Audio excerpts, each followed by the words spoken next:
Gold medal वाली बहू। सपना के पिता एक गरीब किसान थे। माँ पिता खेत में काम करते तो पीछे से सपना गांव के बच्चों के साथ हॉकी खेलती। एक दिन शाम को, सारा दिन खेलती रहती है, ये नहीं कि छोटे भाई को संभाले। माँ पता है, मैंने आज हॉकी में पास के गांव के लड़कों की टीम को हरा दिया। अरे वाह वाह मेरी बेटी, शाबाश। ये ले के रुपया, जा जाकर टॉफी खा ले। सपना खुशी से पिता के गले लग जाती है और बाहर चली जाती है। अरे तुम इसको बिगाड़ रहे हो, मैं ना इसकी शादी ही करा दूंगी। ऐसा कैसे शादी करा देगी? हाँ, अभी तो उम्र खेलने की है। माँ बड़बड़ करती वहां से निकल जाती है, लेकिन शाम को उन लोगों के घर कुछ लोग आते हैं। अरे राम सुखिया, जरा ये तो बतलाओ, सपना के बारे में क्या सोचा है? अरे क्या सोचना है मास्टर जी, पढ़ रही है, जितना पढ़ सकती है पढ़े, फिर शादी करवा देंगे, कोई अच्छा सा गांव का ही लड़का देख लेंगे। अरे तुम तो उसके पिता हो, तुमको कुछ नहीं पता? माँ घबरा जाती है। अरे का मास्टर जी, का पता नहीं, का हो गया? हम तो इनसे पहले ही बोल रहे थे कि लड़की की जात है, संभाल लो।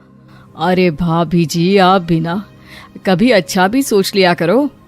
अरे सपना क्या खेलती है हॉकी, बड़े से बड़े आदमी भी नहीं जीत पाते हैं उससे।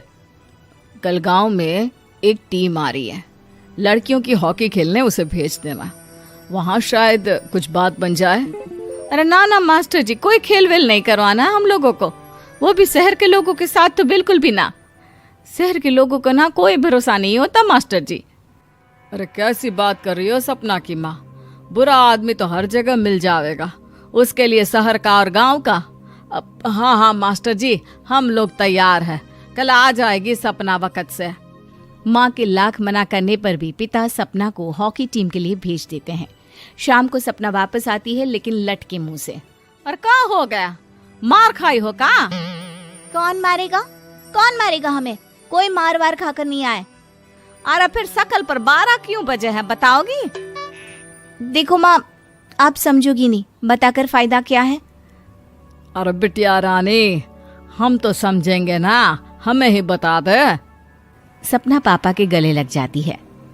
पापा, मैं ना सिलेक्ट हो गई हूँ भारत की हॉकी टीम में खेलने के लिए। अरे वाह, ये तो बहुत ही खुशी की बात है मेरे बच्चे। फिर मेरी गुड़िया काहे परेशान है? पापा, मुझे दिल्ली जाना पड़ेगा आगे की प्रैक्टिस के लिए। माँ जो सारी बात सुन रही होती है, जोर से चिल्लाती है। एक पैसा नहीं है मेरे पास, समझे? कुछ नहीं दूंगी। शादी के लिए लड़का फाइनल भी कर दिया है, कल्ले का बेटा, वो शादी कर लेगा तुमसे। सपना पिता की ओर देखती है। अरे देख सपना, खेलने दिल्ली जाना है तो सिर्फ इसी शर्त पे कि आकर कल्ले से बेटे से चुपचाप शादी कर लेगी, बोल। अरे ठीक है ना, कल्ले का बेटा तो बहुत ही समझदार है, सरकारी नौकरी है उसकी, मान गया वो तो सपना शादी कर लेगी। सपना भी धीरू, जो कि कल्ले का बेटा था, उसे जानती थी। वो मन ही मन सोचती है कि शादी तो वैसे भी होनी है, लेकिन माँ की ये शर्त मान गई तो जीवन जीने का एक मौका तो जरूर मिलेगा। हाँ, मुझे मंजूर है। तो कल मैं उन लोगों को बुला लूं? पिता और सपना दोनों एक दूसरे को देखते हैं। अब माँ ठीक है ना, बुलाने की क्या जरूरत है, वो लोग पसंद कर रहे हैं ना मुझे, वही ठीक है। बस आप तो मेरा दिल्ली का बैग पैक कर दो। सपना दिल्ली जाती है, दिल्ली टीम के लिए खेलने के लिए। सपना खूब अच्छा खेलती है और गोल्ड मेडल जीत कर आती है। जब वो गांव आती है तो उसका जोरदार स्वागत होता है। हर कोई सपना सपना चिल्ला रहा होता है। और सपना के पापा, तुम्हारी बेटी ने तो गांव का नाम रोशन कर दिया है। गांव की तरफ से तुम लोगों को गांव में पक्का मकान और सपना को परिषद में पक्की नौकरी देने के लिए हम तैयार हैं। अरे वाह वाह, पक्का मकान, ये तो बहुत अच्छी बात है, लेकिन सपना की नौकरी नहीं चाहिए हमें। हाँ, कैसी बात कर रही हो सपना की माँ? लड़की की नौकरी रहेगी तो अपने पैरों पर खड़ी रहेगी, किसी के आगे झुकने की जरूरत ना पड़ेगी। अरे चुप रहो, हम तो नौकरी ना करते हैं, पर मजाल है कि किसी के आगे झुके हो। ना, हमारी बेटी नौकरी नहीं करेगी। पिता लाख समझाते हैं, लेकिन माँ नहीं मानती। और फिर वो दिन भी आ जाता है जब सपना को अपने कहे अनुसार लड़के से शादी भी करनी पड़ती है। ससुराल में ए बहू, तू रोज रोज सुबह कहाँ जाती है? घर का सारा काम निपटा कर कहाँ भागती है? माँ का घर तो पास ही है, वहीं निकल जाती है क्या? नहीं माँ जी, मैं हॉकी खेलने जाती हूँ, मुझे खेलना पसंद है। खेलना पसंद है? अरे कैसी बात कर रही है बहू, शादी के बाद तो कोई लड़की खेलती फैलती नहीं है, वो घर का काम काज देखती है। सपना कुछ नहीं कहती। वो एक रोज कमरे में अपनी अलमारी ठीक कर रही होती है कि तब सुनो, वो जो लटक रहा है ना, क्या बोलते हैं उसे? मेडल। सपना पति की बात सुनकर खुश हो जाती है, उनके पास जाती है। मैं सोच ही रही थी कि तुमने कभी पूछा क्यों नहीं। ये मेडल है, मैंने जीता है, पता है, हॉकी में। बड़ा मैदान, बहुत से लोग, 2 टीम और फिर शुरू होता है जुनून। पता है, लगता है जैसे बस जिंदगी यही है, खेलते रहो, भागते रहो, दौड़ते रहो और लक्ष्य को पालो। सुनो ना, मैं ना भारतीय टीम के लिए खेलना चाहती हूँ। माँ,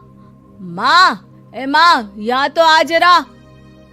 सपना हैरान हो जाती है कि ये क्या हो गया, पति अचानक से माँ को क्यों बुला रहा है। हाँ बेटा, क्या हो गया? काहे गला फाड़ रहे हो? माँ, ये सपना क्या कह रही है? अरे बीवी तो बोलती ही रहती है बेटा, लेकिन क्या हो गया, चिल्ला क्यों रहे हो? ऐसा क्या बोल दिया इसने? माँ ये बोल रही है कि इसको खेलना है भारतीय टीम के लिए। सपना डर जाती है।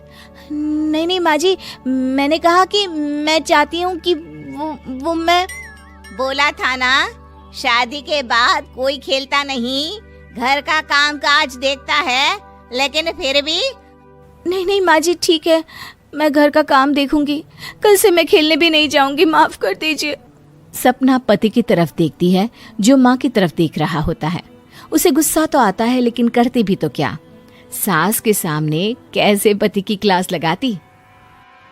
अरे बेटा, अब क्यों घूरे जा रहे हो बहू को? माँ, अभी इस बात का फैसला करके जाना, वरना ये तो तेरे कमरे से जाने के बाद मुझे। अब चुप हो जाइए आप, छोटी सी बात का बतंगड़ मत बनाइए। छोटी सी बात? बहू, ये कोई छोटी बात नहीं है। जो लड़की दिल्ली के लिए गोल्ड मेडल ला सकती है, वो देश के लिए भी तो गोल्ड ला सकती है ना। हम लोगों को किसी चीज की कमी नहीं है बहू, घर का काम तो कोई भी कर लेगा, लेकिन देश का नाम रोशन करने के लिए सपना चाहिए। जा बहू, तेरी ट्रेनिंग का सारा इंतजाम तेरे पति ने कर दिया है, जा खेल और देश का नाम रोशन कर। सपना की आंख में आंसू आ जाते हैं। वो सोचती है कि बेटियों को मायके के साथ अगर ससुराल में भी सहयोग मिले तो ऐसा कोई काम नहीं जो वो नहीं कर सकती है।